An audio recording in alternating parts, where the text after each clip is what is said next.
Welcome back to another episode of the Fans Huddle podcast. I'm Mark, Chris, and Derek are with me. Fellas, Derek, look at that smile with that Georgia hat on. He's happy. Good weekend. Good weekend. Good weekend. Oh, yeah. Yeah, great Anyone? weekend for me. Good weekend? I mean, Yep. Saturday was great. I know you guys went to the Falcons and Seahawks game on Sunday, and sounds like I had a good time. At least Mark did.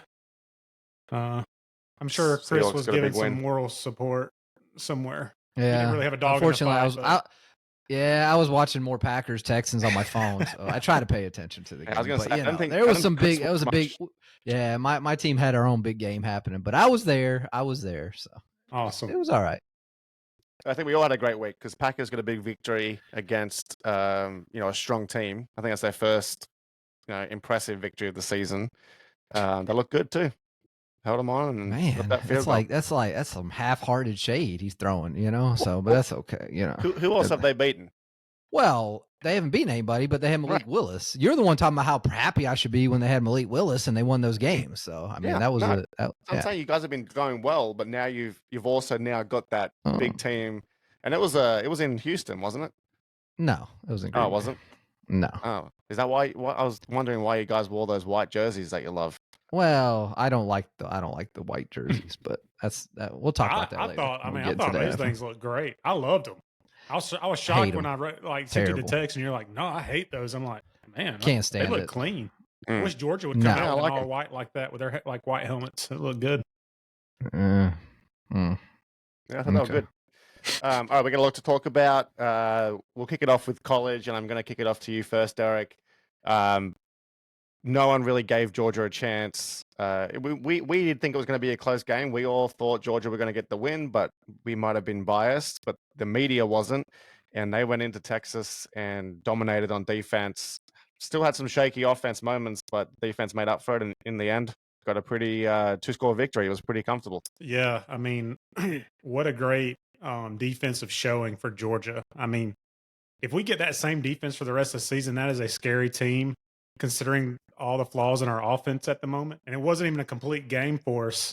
But the D was so good that they were able to kind of dominate. And obviously they're playing some preventative defense in the second half. I know Texas moved the ball a little bit. We also gave them short field, I think, on both their scores. There's some calls there. Kirby said that the squib kick at starting the second half wasn't necessarily supposed to happen. He said the guy miskicked it. I don't know. But either way, it was a great victory. Carson Beck did what he had to do. He looked a little shaky. But our receivers do have to stop dropping these balls. But man, it was a crazy game, man. And Kirby let him know. Kirby was salty after the game. He called out ESPN, the refs.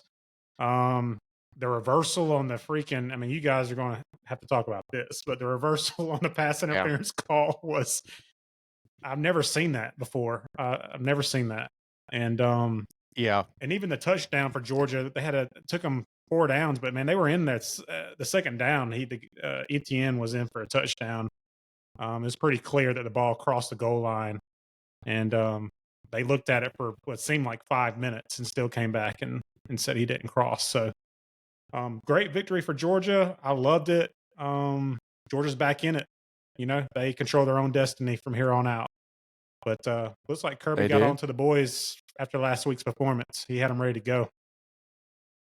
Defensively, yes. Chris, I want to ask you about Georgia's offense. I think there was 3 turnovers, 3 interceptions.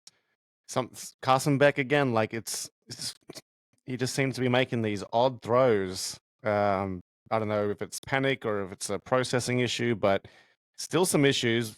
Defense was amazing, but Chris, are you concerned about Georgia's offense moving forward? Yeah, I mean, it's a time for joy if you're a Georgia fan, because that was the most impressive defensive performance of the year. We talked about before the game that it would be Georgia's defense against Texas rushing game, and they shut them down. That's the good. Okay, the bad is Carson Beck. He just continues to regress and have bad turnovers. And it did not cost them in this game because their defense just showed out. So going forward, as a Georgia fan, as a Georgia team, you have to think about what are they going to do going forward. it feels like they're just going to have to lean on this defense in the running game and do short, intermittent passing, screens, quick throws. Because if they keep having him just like whip it down the field, he has not proven this season that he is capable of doing that. The turnovers didn't cost him this game. Like I said, the defense, I mean, they just Ewers and Manning, they had no answers for Georgia's defense, just killed them. But like I said, as the season goes on and the competition gets tougher and the games get tighter, a game like that, if you show me Carson Beck's stat line before this game, you would think Georgia's losing by at least 2 touchdowns or 3 touchdowns. But like I said, it did not cost them this game, but it could in the future. So I think they need to tone it back on the passing. They need to tone it back on him a little bit. And if that defense can continue to perform like Derek said, yeah, they can absolutely go all the way. Can you win a national championship with a quarterback that can't, sling it downfield with confidence, do you think? With that defense, you can, but he can't turn it over. He cannot. If he has multiple turnovers in a game in the playoffs, national championship, SEC championship, what have you, they're not going to win those games. So he has to cut down on the turnovers. I'm a little confused too. Like I was thinking about this earlier. Like, have you ever seen a quarterback? I mean, Carson Beck was one of the best quarterbacks in the nation last year. And I know he had Brock Bowers. I know he had McConkey. I mean, I know he had some game changers, but I mean, the guy was making good reads. I mean, you go back and watch all the games from last year, man, the guy didn't make many mistakes. And I mean, it is crazy how much he is just, to me, I mean, he's falling off that much. And we talk, I mean, and it happens a lot in the NFL. You see these quarterbacks that come out of nowhere and they have these great seasons, and then they get tape, film on these guys, and then the other teams start game planning for, maybe they see something that we don't see. They see, he seems to be a first person target. Like he kind of predetermines who he's going to throw the ball to. I see that a lot when I'm watching him, and maybe that's something, we had Bowers and all these guys last year who were able to kind of make things happen. It just seems like his receivers don't have the experience to kind of ad lib a little bit. And it almost seems like the defense knows what he's going to do a lot of the time. That's what I'm seeing when I'm watching him this year. Yeah, it's been interesting. Again, some of his throws, to your point, Chris, it looks like he's not even processing the field. He's just throwing it. Double coverage, triple coverage sometimes, and he turned the ball over 3 times. His stat line is pretty awful from the weekend. 23 of 41, 175, and 3 interceptions. The defense, that just tells you how well the defense played. That you had that stat line against the best number 1 team in the nation, and you beat them by 2 scores. It's pretty crazy. Let's talk about the 3rd interception. So I'll lay the groundwork. So the SEC has come out and said that what happened was the referee he announced it before he went and spoke to his officials, right? So that they admitted that was the error, but in the discussion with the officials, they had, changed the call. It sounds like an excuse. I mean, I think we all agree it wasn't a foul, but when you've already announced it, that's it. You got to own it. You got to stick with it and own it, and deal with the precautions afterwards.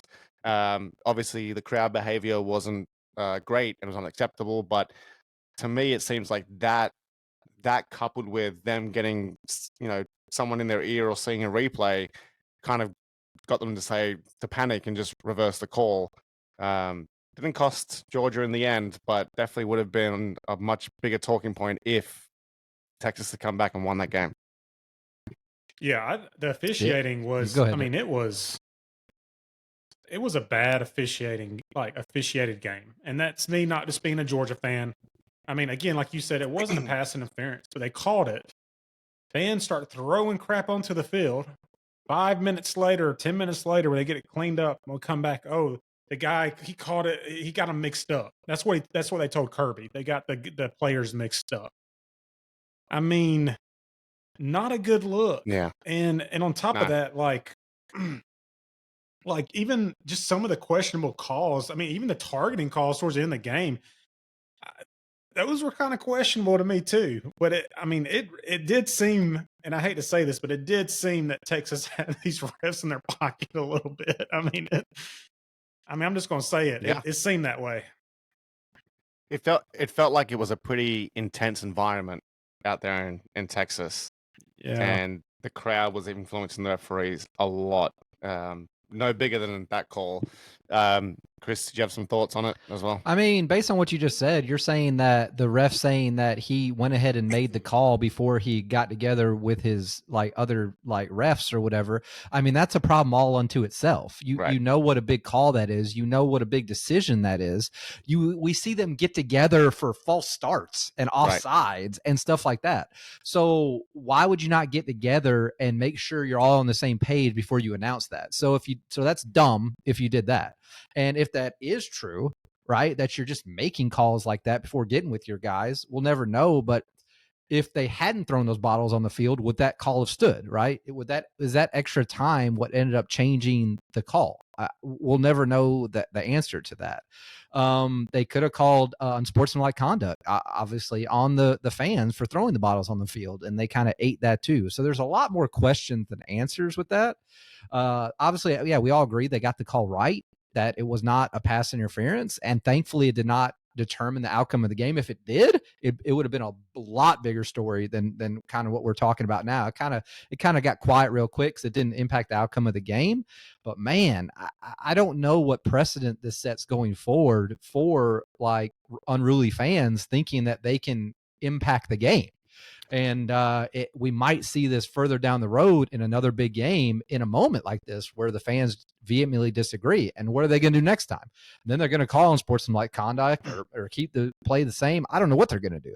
So the NCAA hasn't really, I don't know. They kind of said, we didn't do anything wrong. That's what they'll always say. But yeah, I just think these refs are just, they're just bad sometimes. And we just saw a badly officiated game. Well, that's why I think the excuse that he didn't liaise with the other referees before making the call, like they're saying that's the mistake, not the call. Oh, okay. So then they're saying that the bottles on the field had no influence on them, going back and discussing it. It just seems a little bit fishy. Yeah, I mean, golden rule is you're there to do a job. They did let I don't care what they say, they let the fan base influence that reversal, and that's all there is to it. Mm-hmm. For sure. Derek, you touched on it earlier about Kirby kind of, he seemed like he got the guys to believe they were the underdogs, like everyone's against us, like let's go and prove them wrong. Yep. It's not really, I mean, Georgia as a team overall is very rarely in that position, right, where they're the underdogs. So it worked. Do you think that's really what got them up this week and got their defense going? Are you still concerned about how they'll play like against an Alabama where they were favorites still and they just didn't really show up? I'm hoping they've turned a corner, but I want to see more before I'm fully convinced. Yeah, nobody's better in the business than Kirby Smart saying Georgia's an underdog. They haven't really been an underdog for the last 3 to 4 years, but he somehow gets his team to believe that they are like a 6-6 team or 7-5 team. Yeah. And whatever he does, I mean, it gets the players hyped. I mean, to me, there's no scarier team than Georgia after a loss. Even though that was Alabama a couple of weeks ago, but their performance against Mississippi State, also people just saying all the things. He just uses it and gets those guys pumped. And I think moving forward, that showing how that defense, a healthy Mikael Williams and Jalen Walker, those two guys were freaking unstoppable. And if they play like that, they know the potential now. If they play like that for the rest of the year, I mean, that is a scary defense. I mean, and I think he can, man. I think Kirby's got them going in the right direction, and I don't think it's a fluke. I think they were the better team. They manhandled Texas, and like I said, they have to control their destination. They know they have to run the table out, and I think they'll be ready for it. Yeah, absolutely. I mean, they've got a couple of tough games left, but after that performance, you'd have to say they're going to be strong favorites in every one of those. All right. Just before that game, we had Tennessee, their defense dominant, offense not much, but another loss for Alabama. So it's gone loss, lucky win, loss again. Alabama's gone from number one, we don't need Saban, we're out of the Saban era, to now they're down to 15. Their season's hanging on by a thread, and I mean, Milroe just looked awful. Hasn't really looked great the last month. I mean, since the Georgia game. What's happened over there? You want to talk about this one, Chris? You want me to go ahead? No, yeah. I mean, I think college football is a professional sport to me. I'll call it professional sport, but in all the professional sports, there is not a bigger impact on coaching than in college football. I mean, it is the big. I mean, it means so much, and it just feels like there's a culture shift in Alabama right now when they got not got rid of, but when Nick Saban has retired, and you are seeing the effects from that. Alabama, I don't know if y'all remember, they sucked before they got Nick Saban. They were not a good team for a long time. And then they got Saban, and then it kind of was like Alabama's this amazing program. But I mean, one person can mean a lot. Yeah, like Mark was talking about, we were toting Jalen Milroe. He has regressed, and that's the thing. The coaching with these coaches in college football, like these are kids you're coaching. You have to continue to make these guys progress every single week. And their defense, I mean, Tennessee ran them off the field, ran for 214 yards, and that's not. You don't expect that from an Alabama defense. Yeah. So yeah, they've gotten a little soft, I would say, on the defensive side, and it's costing them right now. But like even defensively, they still had 3 or 4 turnovers, and it was early. Like they were looking good, but they just couldn't get anything going on offense, and so it was a bit of an arm wrestle. And then the defense probably started to tire a little bit, gave up a few plays, and that's it. I mean, it was a good game if you like defense, but they had 15 penalties for 115 yards. I mean, that's not good enough. That is undisciplined football for Alabama. That is not what they are supposed to be about. Yeah. And I bet Nick Saban would be like I bet he's watching that game freaking out about his former team. Yeah, absolutely. I think you nailed it. I think there's a lot of I mean, obviously you can blame it on, they got new players coming in through the transfer portal. They had a lot of players that Saban recruited transfer out, new coaches, new coordinators, all this stuff. But I mean, I think you nailed it. I think it's been an undisciplined team. I mean, and the coaches got to reel that in. I mean, I think he lets those players kind of run instead of him running the program. I think he's letting players influence and running the program, and you cannot have that. And Saban was so good at. I mean, he. I hate to say this, but I mean, he was a dictator for that program for a long time. He ran it with an iron fist, and they're missing that right now. Yeah, and they had so many decommits in the offseason, like after the Saban news. I'm sure that they were just playing defense in terms of trying to keep guys. So yeah, probably gave a little bit too much control to the players. But yeah, things aren't looking good over there in Alabama. And again, that game on the weekend had the biggest playoff implications in terms of chances of making it out of all the games on the weekend. So you would say that Alabama is hanging on by a thread. Definitely cannot lose another game, but it might already be too late for them. Also, sorry, Mark. I was just going to interrupt real quick. Speaking of that discipline, though, go back to that Vanderbilt game. What was the player's name that was? I mean, he was causing a fit out there on the field. I mean, he was. Oh yeah, he was I remember crying like a baby. He was like a defensive back. He got like 2 or something like flags that. thrown on him. Yeah, that was a perfect example. Do you really think something like that's going to happen when Nick Saban's in charge? No. You think that's going to happen on a Georgia team that Kirby Smart's in charge of? No, absolutely not. And he didn't get disciplined, nothing. The guy just said he's passionate. Yeah, well, I guess that just sums it up, kind of where that program's going right now. Yeah, they need to do some reevaluating, absolutely, for sure. Last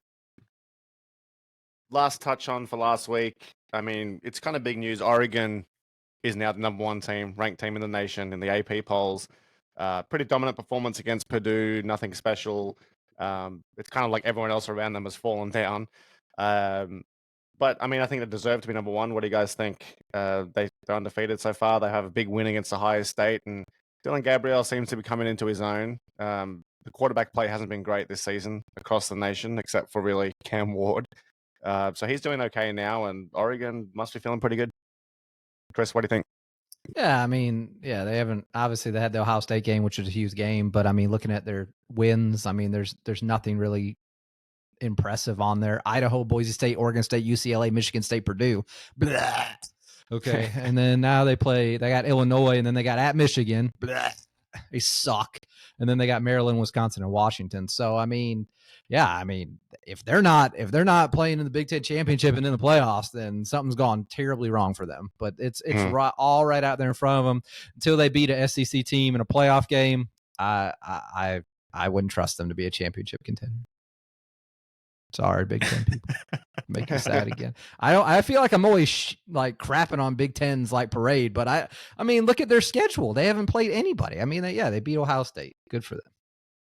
Yeah, when Georgia went to number 2 and Penn State stayed at 3, that tells you what people think of the Big Ten versus the SEC, considering they're undefeated, but they really haven't beaten anyone. So,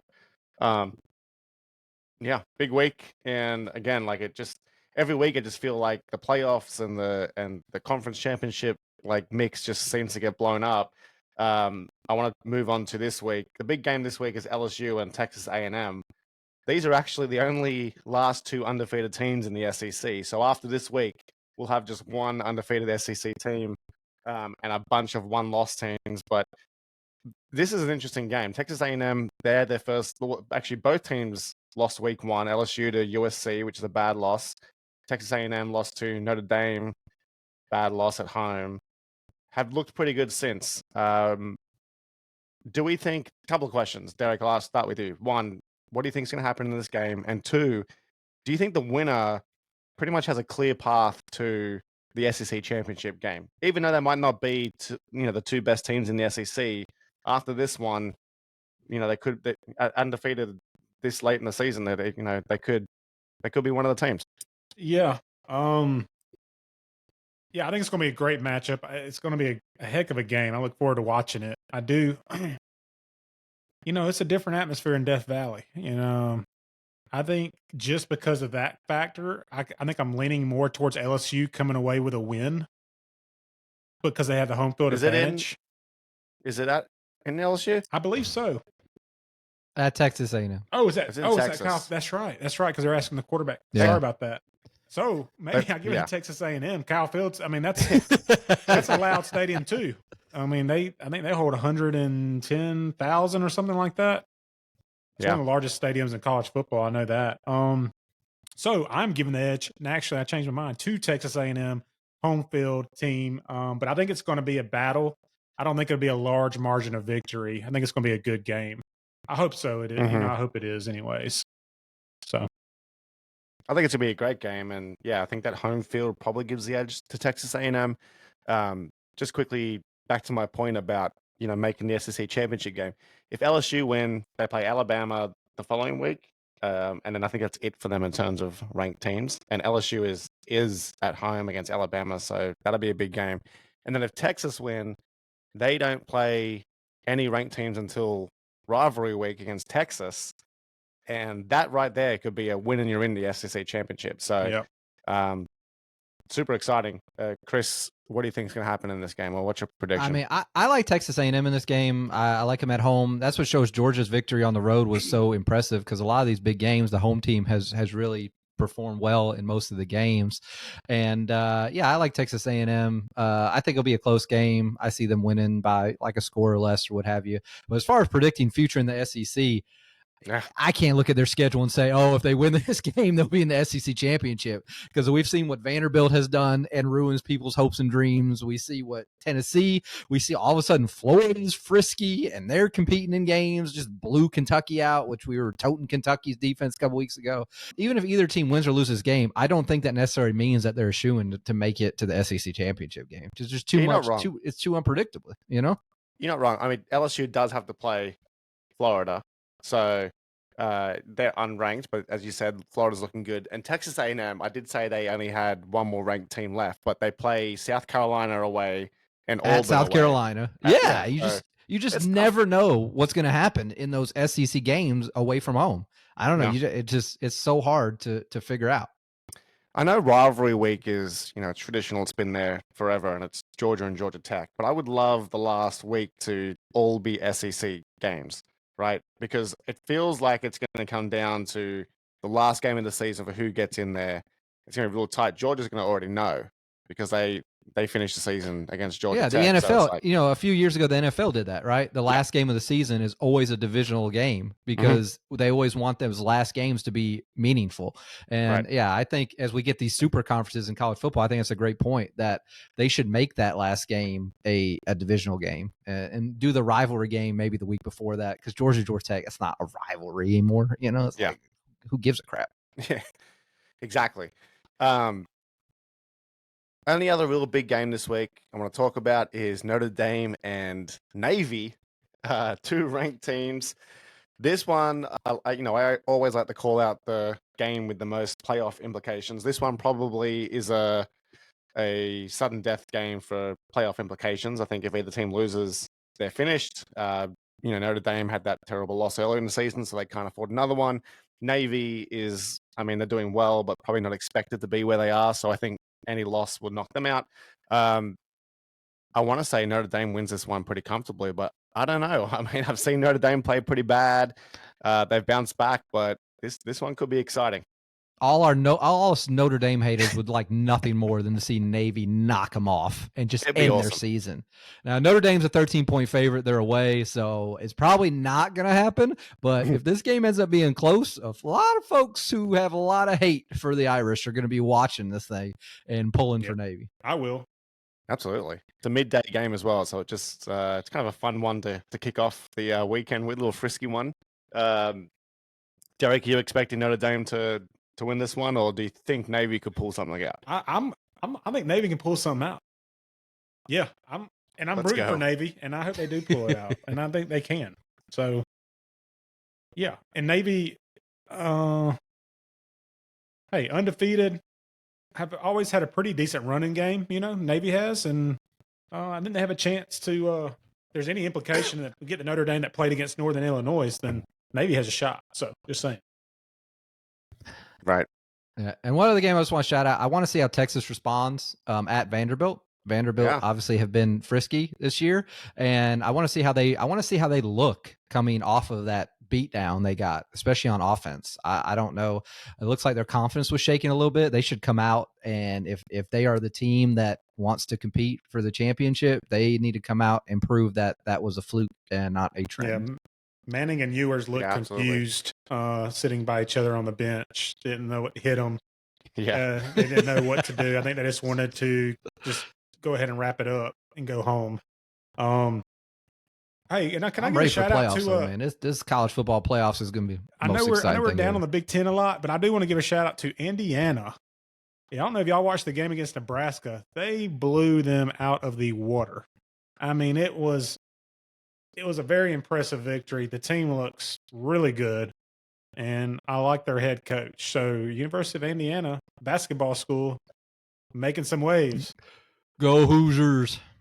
I think that's 2 weeks in a row Indiana's got a shout out. So hey, I know I shouted them out. I gave some Big Ten love last week. So come on now, we love the Big Ten here. Just not when they play SEC teams. I want to give a shout out to what was supposed to be probably the matchup of the week preseason, Florida State and Miami. Unfortunately, it's just another average game now. That would have been really cool. But yeah, Texas 18.5-point favorites against Vanderbilt. That would seem normal any other time of year, but I feel like after they win over Alabama, you're like, I don't know, and we'll see. But there'll be some games to talk about next week for sure. But another big week. Georgia's up to number 2, Oregon's 1, Penn State 3, and Ohio State 4. Is that the 4? Yeah, I think Ohio State's maybe 4, I think so. But Ohio State 4. So we're getting close. We're getting down to the last, 4 or 5 games of the season. So it's go time now. We'll have a lot more to chat about. All right, let's move on to the NFL.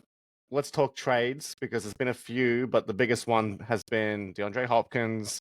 We've been kind of talking about it for a while since Rashee Reese went down, why the Chiefs aren't looking for a receiver, why weren't they in the Amari Cooper and who was the other wide receiver? Amari got traded, Hopkins got traded, and then you had good Lord, who was the third one that got traded? Devontae Adams, sorry. So, Devontae Adams, yeah. Adams and Amari Cooper, you're wondering where the Chiefs were and they go and pull out DeAndre Hopkins. Number one, you guys already think they're the best team, but do you think this puts the Chiefs offense back in a position to be good again? Because they haven't been good.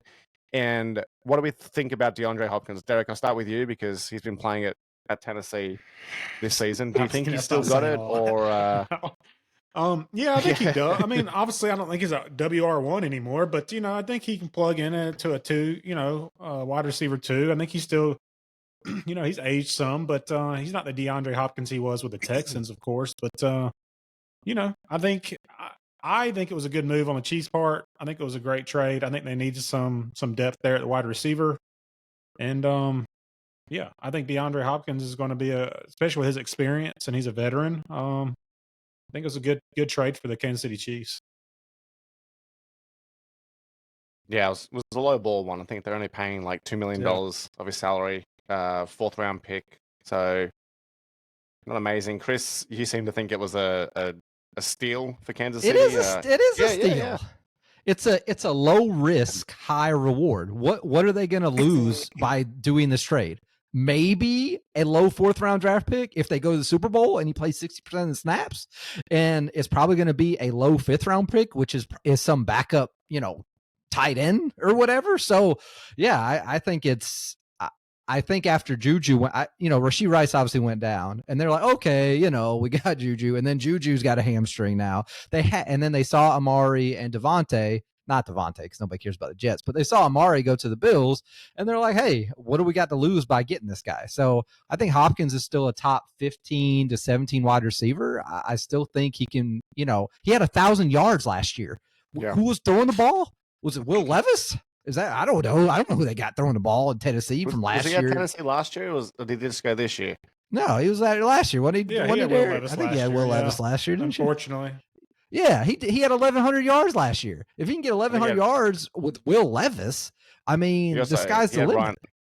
You had Ryan Tannehill for a good half of the season. Ryan Tannehill and Will Levis. And they're not going to ask him to be a number one to get 100 yards a game, right? They want another possession receiver, help him get first downs, help him move the chains. The Chiefs have changed the way they play football now. They are not an offensive juggernaut. They are a defensive team that likes to run the ball. And I know that's weird to say with Patrick Mahomes, but that's where their talent is, and that's what they're doing right now. So, yeah, it's a no-brainer. So, I mean, all the AFC teams that are not the Chiefs, you're sad today. And you should be. I saw a rumor that they called the Rams about Cooper Kupp. I think the Rams are looking for a second, at least. So they didn't want to give that up. But can you imagine if Cooper Kupp went there? I mean, yeah, it's just over. Yeah. So, yeah. Yeah, the AFC is going to be disappointed because I feel like the Chiefs right now have been a little bit vulnerable. I mean, you guys know I haven't put them at number one every week. I think they didn't look great again on the weekend. Patrick Mahomes threw another couple of interceptions. So this helps them. They're probably going to stay. I mean, the fact they're undefeated is crazy. They're probably going to go on a run, more dominant run, and then just be primed for the playoffs. So. Yeah, and as a bigger picture thing with the wide receivers, why on earth, now we're seeing what's happening with these receivers, they're getting traded at the end of their deals for a short-term, basically, loan. Why would you pay a wide receiver $30 million where halfway through the season, if you know you need a wide receiver, you can just trade a 4th-round draft pick and get a top tier guy to get you through the season? I think these kind of trades might have bigger applications. You see the CD contract, obviously that's not working out. You're paying all these guys so much money, you're not getting your bang for your buck. So I think these short-term rentals for these top tier receivers might be more of a trend that we see going forward during the midseason. Yeah, so I want to get your thoughts. Don't get Troy Aikman's opinion on the CD Lamb situation. Oh, he went off on the radio just talking about how horrible the routes were and the receivers were terrible, and he called out CD Lamb. But you can do that when you're a Hall of Famer. What's the saying? It's hard. It's hard to get out of bed when you're sleeping in silk sheets. He gets paid, and it's hard to keep that intensity up in training. But no, I wanted to ask you guys your thoughts around these like mid-season trades, right? Because it's kind of strange. You've got a guy worth X amount of dollars on your roster, but you're only paying a prorated amount. But in the playoffs, so your roster ends up being worth more than what the salary cap is because you've paid them for the back end of the season. And I think that skews the advantage to a team like the Chiefs when, people want to go and play for them. So that they get these 4th rounders. I think Troy Aikman might have been the one that brought this up, or someone I heard it somewhere. They kind of said that if you take on a player at any point in the season before the deadline, you take on whatever their contract, their cap hit for that year was, you need to take that on to level the playing field out and not let these teams, that are sitting 6-0 or they're within touching distance, just go and bulk up and make themselves better. Do you think that the way it is now is fair, or do you think there need to be changes to it? What do you I think? think no matter what happens, these teams will find some kind of loophole to get what they want and make it happen. I still don't understand the contract structuring. I don't get it. It seems like all these teams spend more money than they're supposed to, but they all have these signing bonuses and delayed cap room and like all these weird things. Whatever. I mean, I just don't think you're going to be able to find a way to kind of outlaw it because they'll find a way, obviously it's going to keep happening. We see it in the NBA every year, right? During the trade deadline, you're like, how the hell did they get that You're guy? seeing it more, and in they always baseball, do, too. They're doing the same thing in baseball. Yeah, well, baseball there's no rules. Yeah, but I'm just saying I'm saying before the trade line, the pickups for the deadline. I mean, they're catching guys on their last year or two, and it's obviously it's just a disadvantage, even if you're not a New York Yankees or Dodgers. I mean, there's other teams in play for them, and so yeah. But it's got to be a right fit. Football is a very complicated game, and that's why usually you don't usually see big trades like this in the middle of seasons because it takes guys a while. It's a whole going to one baseball team to another baseball team, or even like a basketball team to a basketball team. Going to a football team to another football team. It's like a whole different language. It could be a whole different world if you're not from that style, that coaching tree.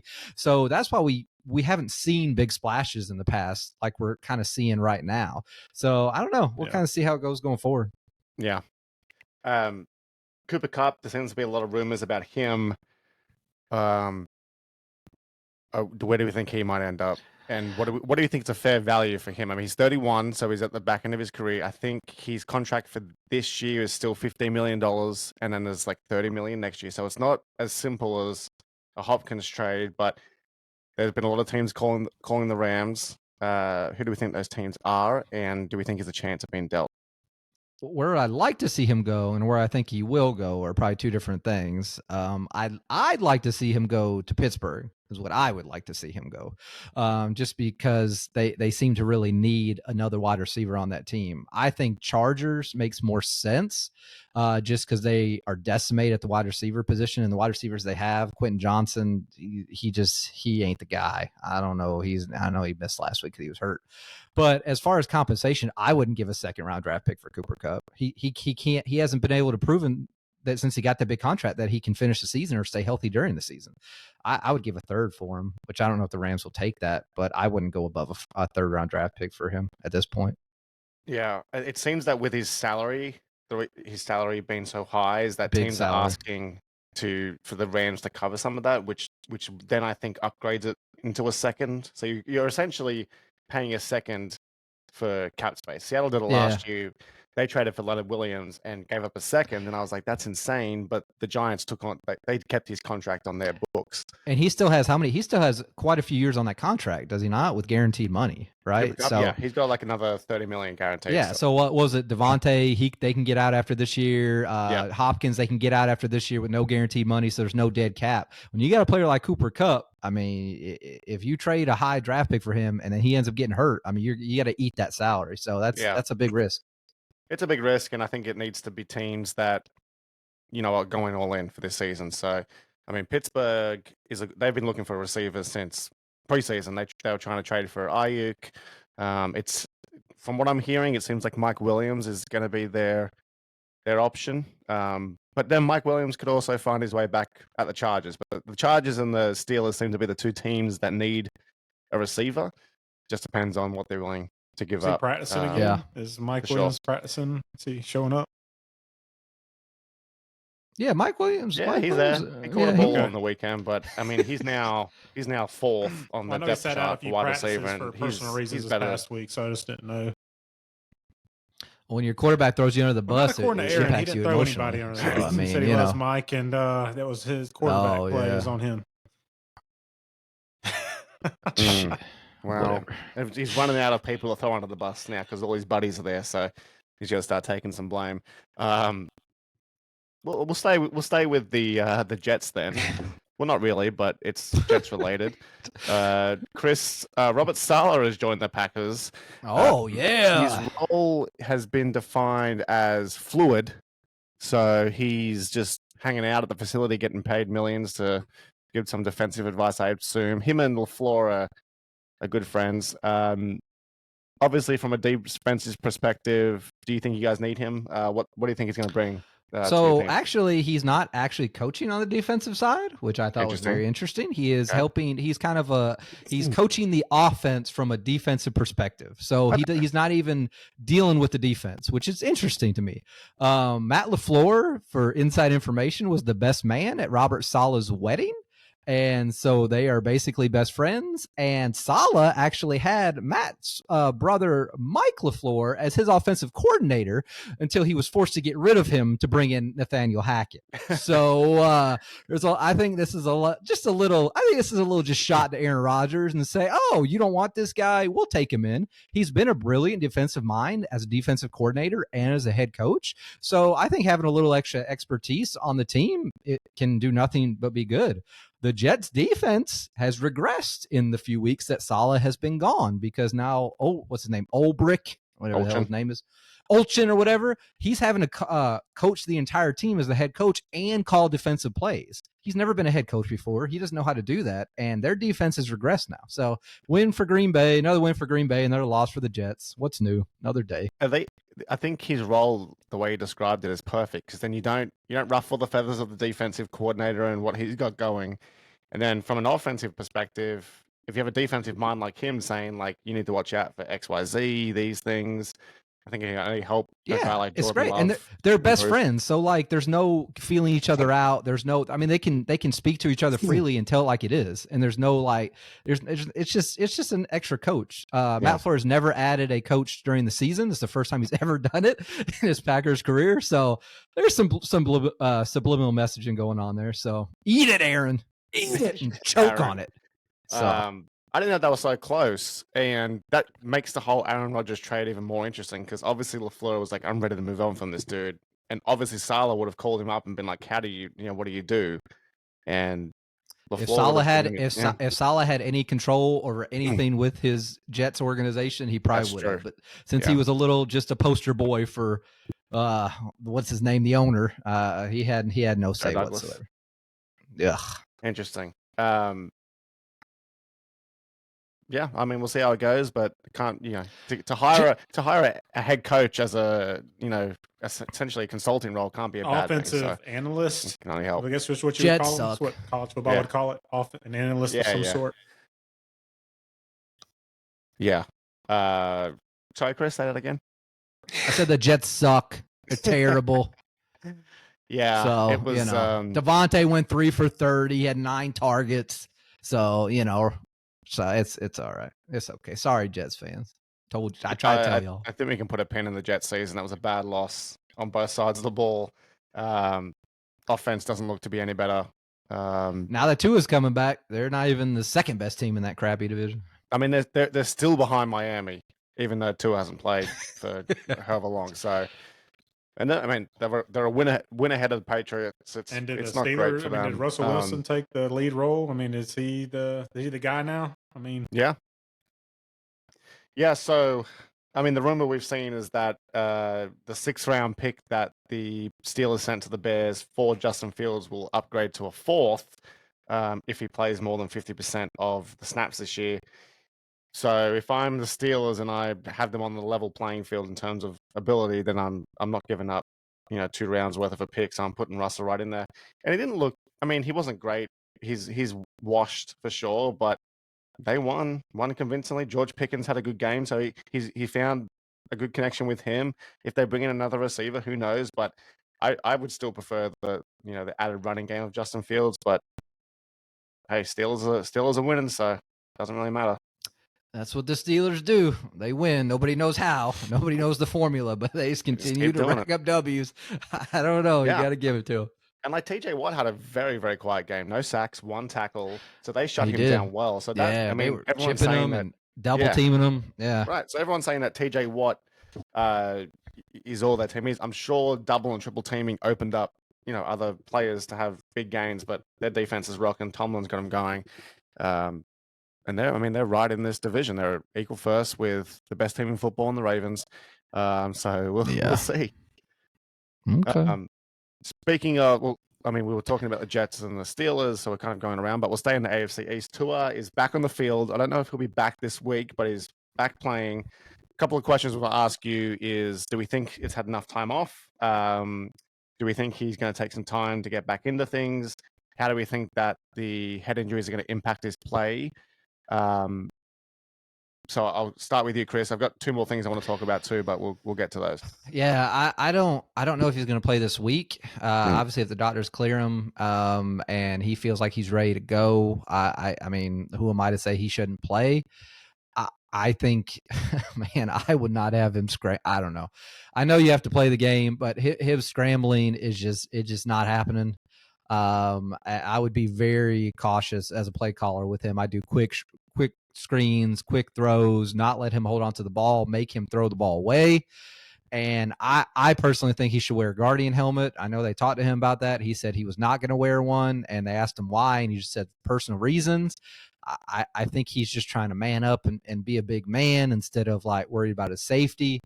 But I don't know. I don't think anybody's going to watch him go out there and not just be holding their breath, just waiting for something bad to happen. So I hope that doesn't happen. I hope he gets through the rest of the season healthy and safe, but we'll be crossing our fingers because it does not look good. Every time he scrambles, we're going to be just like freaking out, holding our breath. Yeah. I was really interested that he declined to wear the Guardian cap because I would be surprised if he's not been told by doctors and experts like one more and you're done. So if that's what I was told, I'm doing everything possible to make sure it doesn't happen again. And to me, a Guardian cap seems to be an easy win right there. Yeah, it's been scientifically proven that it helps, reduce head injuries. So I don't know why you wouldn't. I guess I don't really know what his thinking is behind that. I know it looks funny, it looks goofy.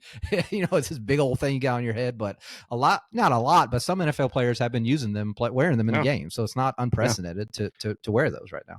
Yeah, Derek, what do we think we're going to see from the Dolphins? They're a completely different team with Tua. Do we think we're going to see them make a run and possibly play in the playoffs? Do you think that it's too far gone?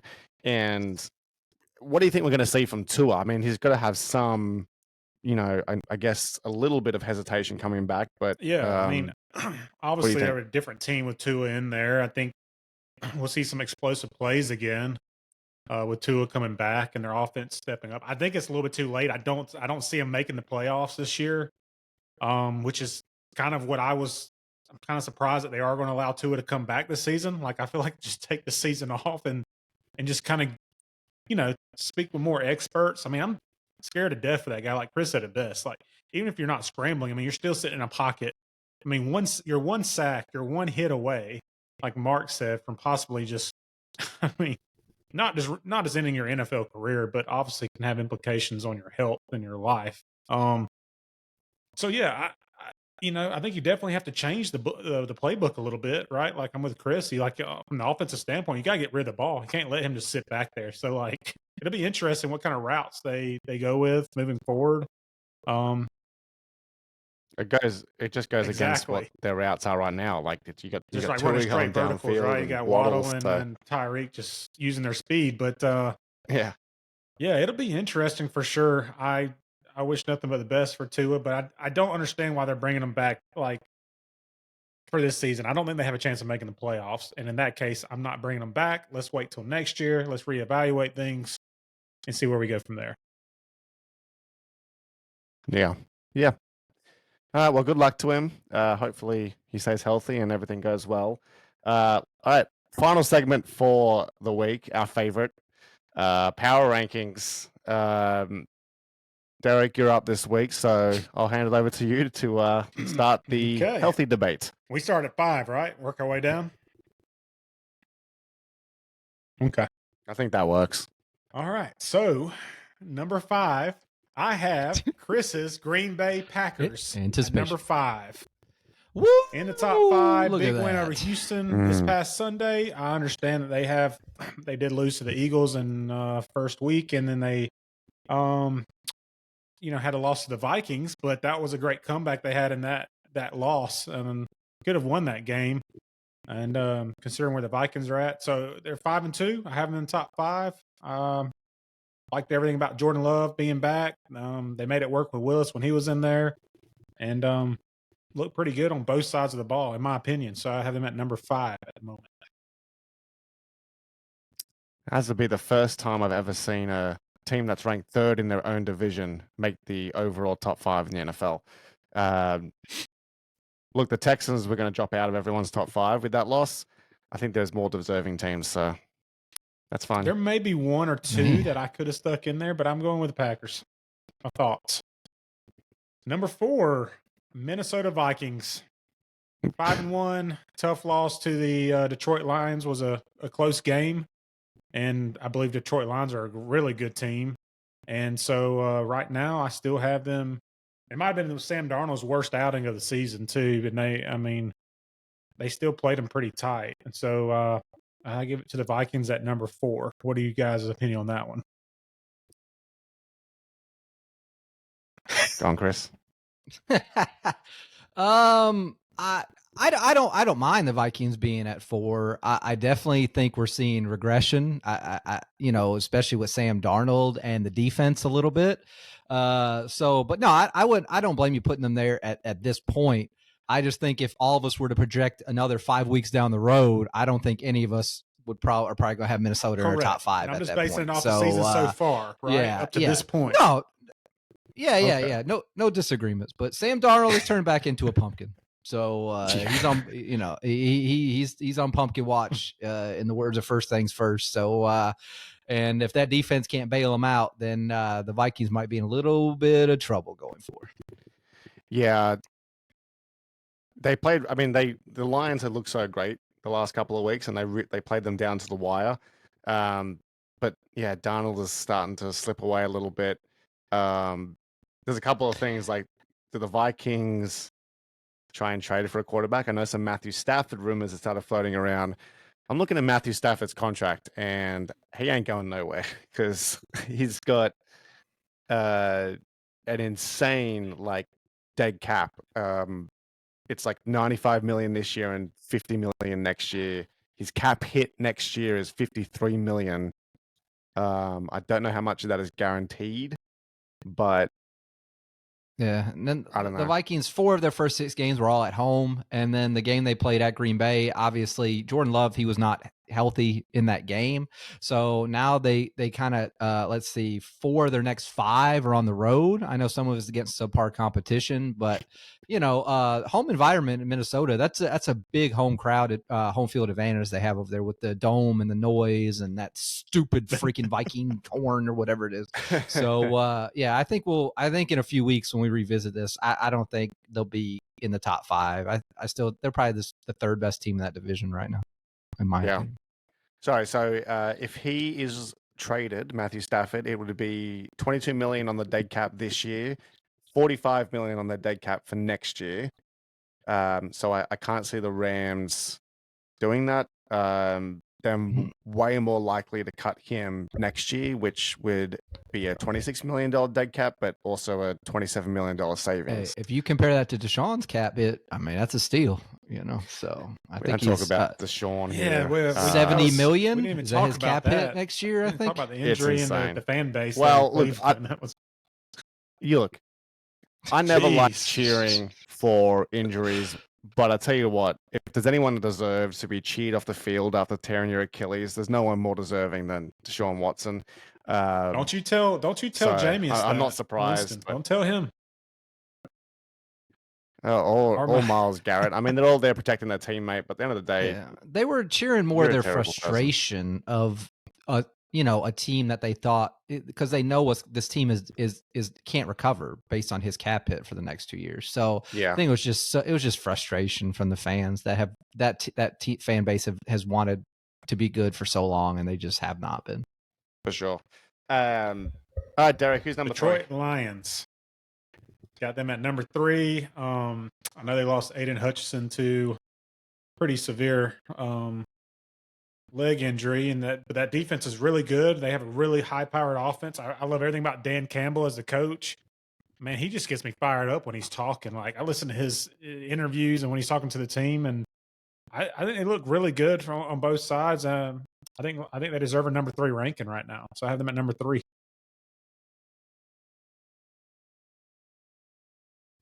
Yeah, I'm interested to see what the Lions do before the trade deadline to replace Hutchinson, because the defense looked a little shaky in the weekend. I think they need some help. I know Crosby has been spoken about. I don't know how possible that trade is. I'm also hearing about Trey Hendrickson from the Bengals, so they're definitely putting some feelers out. So we'll see. So you don't like. So Mark, you don't like shaky defenses. Okay. All right. Let's continue. All right. You don't like defenses. Detroit has a shaky defense, and that's why you're not sold on them. All right. No, let's continue with the top five. No. I want to continue. I want to see what next team is higher than the Lions that has no shaky defense. So I didn't say. I said that defense looks shaky in the weekend, so I'm sure they'll be in the market. Doesn't mean another team has had a shaky defense all season, but that's okay. We're not going to talk about that. Yeah, we are about to, aren't we? So number two, we sure are. Baltimore Ravens. Hey, good win against Tampa Bay this past week, and I know Tampa Bay had some injuries, a wide receiver there, Mike Evans earlier in the game, and then obviously what happened to Godwin, the ankle injury. But hey, nonetheless, great victory.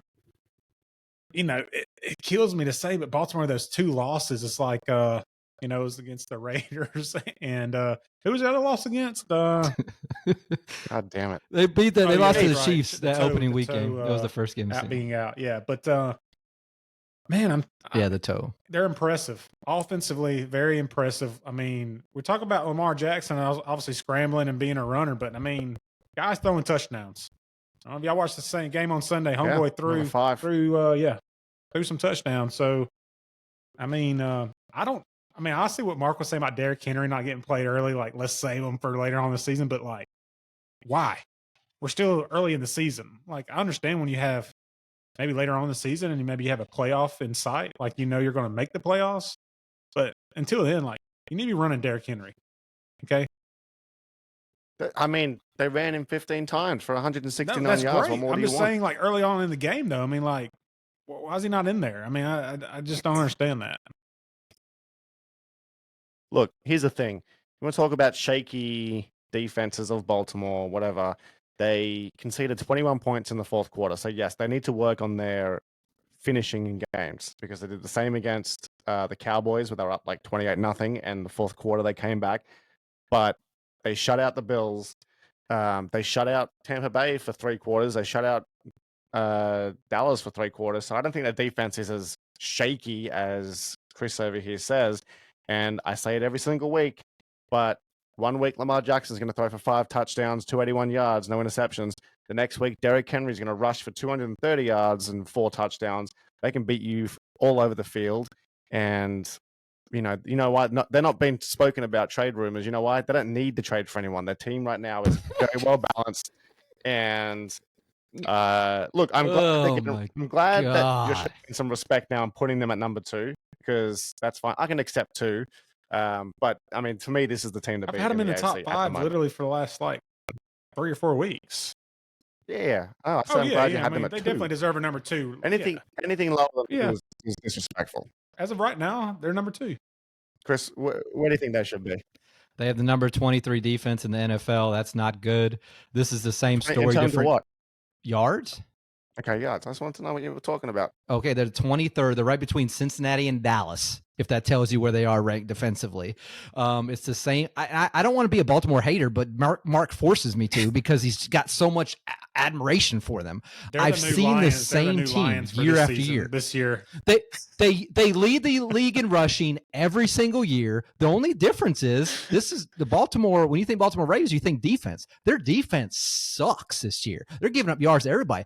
The Bucs were cooking them with Mike Evans, and then Mike Evans was about to catch a second touchdown, and his hamstring popped, and it totally changed the trajectory of that game. So no, Baltimore was not having a good defensive game the other night, and they got lucked out by an injury. So no. I mean, if you're telling me they're going to win that division, win a playoff game, blah, blah, blah, blah, blah, you're telling me they're going to beat the Chiefs in a playoff game? Hell no. You're telling me this is the same Lamar. He's already won 2 MVPs. He always puts up stats during the regular season. I mean, it's nothing new to me that I haven't seen year after year after year. They'll get in a playoff game. Derrick Henry will sit on the bench. He'll get 8 carries. Lamar will throw it 50 times and have 2 turnovers, and they'll lose again. So, and then, I mean, we'll probably, I don't know, we won't talk about it then that you got him at number 1 right now, but I will remember. I'll remember when you had him at number 1. You will. Hold that. Just quickly, they are ranked first in rush defense, and dead last in pass defense. So they dead last. Okay. Dead last. You know what? So if you look at their defense, you go, okay, well, there's a clear issue on our secondary. Let's get that going. But obviously their D-line and their linebackers are doing a great job at stopping the run. And come playoff time, if you can't run that ball and you're forced to throw it, I mean, the Chiefs have been throwing the ball pretty terribly. Chris, you're a stat guy, so I respect that. But at some point, you got to have an eye test, right? And like, for me, just watching what Baltimore has done, like I really do feel like they deserve a number 2 ranking, and I'm not quite sure Chiefs beat them right now.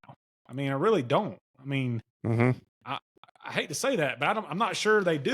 Hey, when they meet again, wherever they meet again, whatever y'all want to bet, I will bet. You want to bet whatever you want. But like the Chiefs have shown time and time again that they have had Baltimore's number, and they have a complete mental advantage over Baltimore.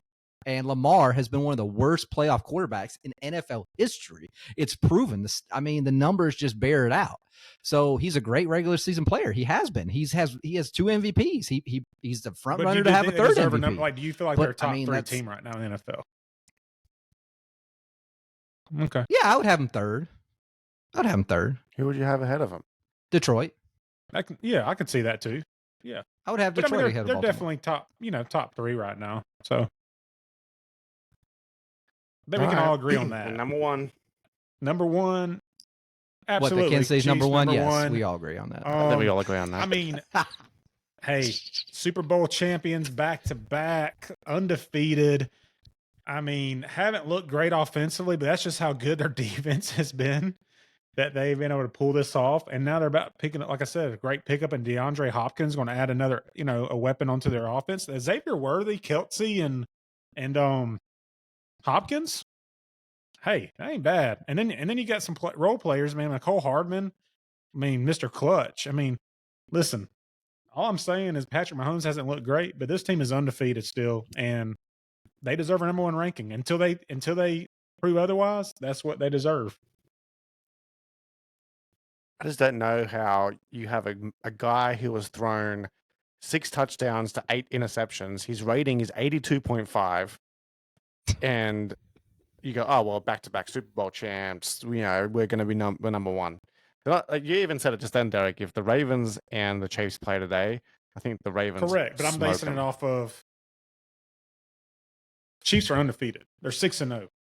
So they haven't lost. I mean, I can't. It's hard for me to like. Do I think Ravens will beat Chiefs right now? Yes, but it's hard. I cannot put them above the Chiefs. I mean, they're a proven product. I mean, it is what it is, and it's like same for like. Yeah. Let's just kind of like, I'm a college football guy, right? So we got our Georgia Bulldogs, right? They look great against Texas. They look good. Carson Beck is kind of like a Patrick Mahomes, but Georgia still gets the job done. Are you going to? Do you think an Oregon or Ohio State's going to beat a Georgia team that you saw on Saturday? No, they're not. Just compare Carson Beck and I absolutely did. Oh, well, yeah. The way you're talking about him, you just said he's trash. I mean, you just said Patrick Mahomes. You have a team with a bad quarterback play that are still pulling off victories, and they're the only undefeated team left in the NFL. You have to get a number 1 ranking. No other team is undefeated. That's all there is. The record counts. I'm sorry. It is what it is. If Patrick Mahomes was 40 and put up these numbers, but oh man, he might be washed. He's still in his prime, and he's Patrick Mahomes. I don't care what his numbers look like in the regular season. He could have the worst statistical season of his career. I will not, as long as they keep winning games, I will never ever bet against Patrick Mahomes in my lifetime in a one game playoff game. As long as he is healthy and on the field. Where would you have Kansas City right now? You would have Ravens 1 and Kansas City 2. Yes. I mean, look, your arguments make sense. They're undefeated. They deserve to be number 1. I'm just watching them and looking at them. I'm not impressed by them. Like, I'm not watching them going like, man, this team is just dominating teams. Like, defensively, they're doing really well. I mean, they played the the Chargers a couple of weeks ago, and it took a late interception again to get to win that. But they were in an arm wrestle. I watched the Ravens, and they just blow teams off the park on all different aspects. So I'm more excited. I think they're a better rounded team, but Chiefs are undefeated. So yes, they can be number one. I'm not debating that.